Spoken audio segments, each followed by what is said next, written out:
ये तो हमने देखा अब है जी कि जो महोबा का बीजेपी जिलाध्यक्ष के ऊपर ये आरोप लगा, मोहनलाल कुशवाहा के ऊपर अनुपमा तिवारी ने लगाया कि राजनीति में प्रमोट होने के लिए आपको बिस्तर से गुजरना पड़ेगा। क्या कहेंगे इसके ऊपर? देखिए, एक तरफ जो बीजेपी है वो महिला आरक्षण की बात करती है, हाँ। पूरे प्रदेश में महिलाओं के सम्मान के लिए रैली करती है, उनके समर्थन में उतरती है, लेकिन वहीं दूसरी ओर आप महोबा की देख लीजिए, एक तरह अगर वो महिला आरोप लगा रही है तो जांच होनी चाहिए, और अब तक बीजेपी कार्रवाई क्यों नहीं की? बीजेपी को कार्रवाई करके उनको जिला अध्यक्ष पद से मुक्त करना था, लेकिन अभी उस पर कोई कार्रवाई नहीं हुई है। और दूसरी ओर जहाँ पे नारियों का सम्मान ना हो, जहाँ पे उनकी सुरक्षा ना हो, एक तरफ ये महिला सशक्तिकरण की बात करते हैं, महिला सुरक्षा की बात करते हैं, लेकिन धरातल पे देखा जाए तो आए दिन ऐसे आरोप लगते हैं। क्या आप देखिए, प्रदेश की राजनीति में देखिए या देश की राजनीति में देखिए, महिलाएं सुरक्षित नहीं है। जब महिला आरक्षण आता है, ये मणिपुर जल रहा है, मणिपुर में देखिए क्या हुआ है, वहां पे महिलाओं के साथ क्या हुआ है, किसी से छुपा हुआ है क्या? नहीं। लेकिन जब महिला सशक्तिकरण की बात करते हैं, महिला सुरक्षा की बात करते हैं, तो अगर डाटा उठाया जाए तो सबसे ज्यादा जो केसेस होते हैं वो केरल में होते हैं महिलाओं के साथ। और बताया भी जाता है कि केरल में सबसे ज्यादा साक्षर लोग हैं, शिक्षित नहीं है, साक्षर है। तो इसलिए बीजेपी, हम तो मांग करते हैं कि उस जिला अध्यक्ष के ऊपर तत्काल प्रभाव से कार्रवाई हो, जो भी दंड प्रावधान है उसको दंड दिया जाए। इसी जगह में अगर अनुपमा तिवारी SC ST या OBC महिला होती और मोहनलाल कुशवाहा कोई ब्राह्मण नेता होते तो क्या होता? देखिए, अब तक तो उनके ऊपर फिर कार्रवाई हो जाती, पार्टी भी अपने स्तर से कार्रवाई करती, और दूसरी ओर जो भी उनके ऊपर केस बनता वो केस भी लगता। अब तक SC ST एक्ट लग जाता। आप देखिए हमारे अयोध्या के बीकापुर में कि किस तरह से वहाँ पे SC ST एक्ट लगाया गया।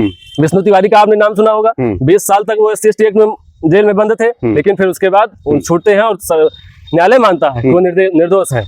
बताइए, 20 साल जिसने अपना जीवन दे दिया, जेल में बिता दिया, उसका जो क्षतिपूर्ति कौन देगा? वो 20 साल कौन देगा? वो परिवार कौन देगा? तो ऐसे में हम मोदी जी जो ये एक्ट लेके आए हैं, बाईपास करके सुप्रीम कोर्ट के आदेशों का, हम लोग इसका प्रबल विरोध करते हैं और किए हैं। हमने SC ST एक्ट और आरक्षण के खिलाफ हमने आवाजें उठाई। 90 दिनों तक अयोध्या में हम लोग धरना दिए, लेकिन निरंतर हम लोग का संघर्ष चल रहा है। और जब समय आएगा, वो समय दूर नहीं है, जब समय ईश्वर देगा तो इसको हम लोग वापस भी कराएंगे। जी, वापस भी कराएंगे। हाँ। तो धर्म नगरी अयोध्या में तो मोदी जी ने इतना काम कराया है, बीजेपी ने इतना काम कराया है, और आप लोग वहीं से मोदी जी खिलाफत कर रहे हैं, बीजेपी खिलाफत कर रही है। देखिए, काम जो भी हुआ है, विकास अयोध्या में हुआ है, किसी से छुपा हुआ नहीं। लेकिन जब आप जनता की आवाजों को दबाएंगे, वहां पे विकास के नाम पर विनाश भी हुआ है। कितने लोगों के जो है मकाने दुकानें गई हैं, क्या उनको सही मुआवजा मिला है? अयोध्या की जो संस्कृति रही, जो परंपरा रही है, क्या उस हिसाब से उसका डेवलपमेंट वहां पे हुआ है?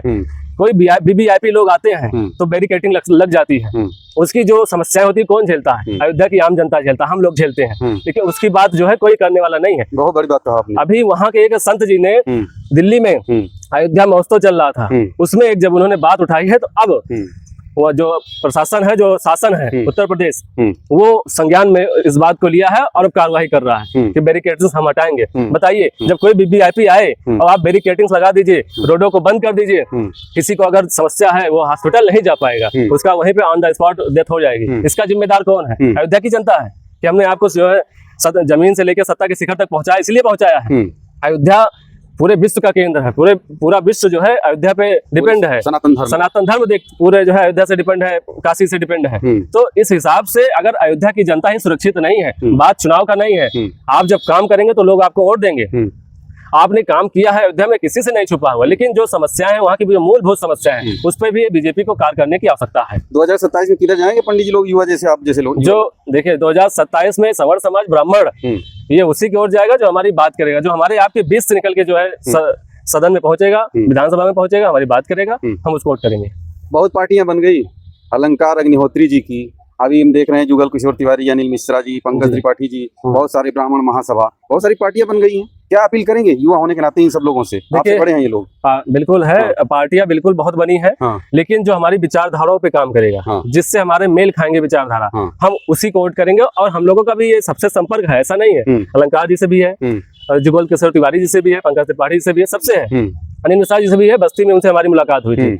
लेकिन हम टच में है, और हम लोगों का प्रयास है कि एक मोर्चा बनाया जाए, जिसका नाम हम लोग सोच रहे हैं कि यूपी फ्रंट करके कुछ रखा जाए, हाँ। उस एक मोर्चा के तहत हम अपने प्रत्याशी उतारे और जिसके मतलब जिस क्षेत्र में जिसका प्रभाव है, हाँ। उस क्षेत्र में उसको टिकट दिया जाए, उस मोर्चे से टिकट दिया जाए और उसके ऊपर पूरा जो है जितना भी तन मन धन जो भी है सब अर्पित करके उसको विधानसभा में पहुंचाया जाए। होगा, इकट्ठा होंगे ये लोग? बिल्कुल होंगे, बिल्कुल इकट्ठा होंगे। हम लोग बराबर बात कर रहे हैं। अलंकार जी का अभी तो दौरा चल ही रहा है। अभी तो सब ये अलग अलग पार्टियां बना करके अपनी डफली अपना राग, नहीं, अपनी डफली अपना राग अलापने का समय नहीं है अब। हाँ। क्योंकि अब आपके खिलाफ नीति नियम कानून जो बनाए जा रहे हैं, आपकी उपेक्षा हर स्तर से हो रही है, तो अब वो समय नहीं है कि हम अपनी अपनी डफली अपने अपने राग अलापते रहें। अब समय वो चला गया। अब संगठित होकर हमें अपने हितों की बात करने के लिए, अपने हित के में नियम नीति नियम कानून बनाने के लिए आगे आना होगा। अब वो समय नहीं है कि हम बिखरे रहे, अलग अलग रहे, अपनी डफली अपने राग लापते रहे। वो समय चला गया है। अब संगठित होकर अपने समाज से जो आपकी बात सदन में उठाए, जो आपके नियम नीति कानून के खिलाफ मुखर होकर बोलता है, उसको सदन में पहुंचाने की आवश्यकता है। अबे जी ये बताओ, आप नशा करते हैं? नहीं, बिल्कुल नहीं। क्यों नहीं करते? हमारे संस्कार नहीं है और हमारे तो ऐसे जो है बताया गया, जिस धर्म से हम लोग बिलोंग करते हैं, संबंध रखते हैं, उसमें ये। और दूसरी चीज कि हम जिस कुल में पैदा हुए हैं, जन्म लिए हैं, वो ये इजाजत नहीं देता है। इजाजत नहीं देता है? बिल्कुल नहीं। तो जो इजाजत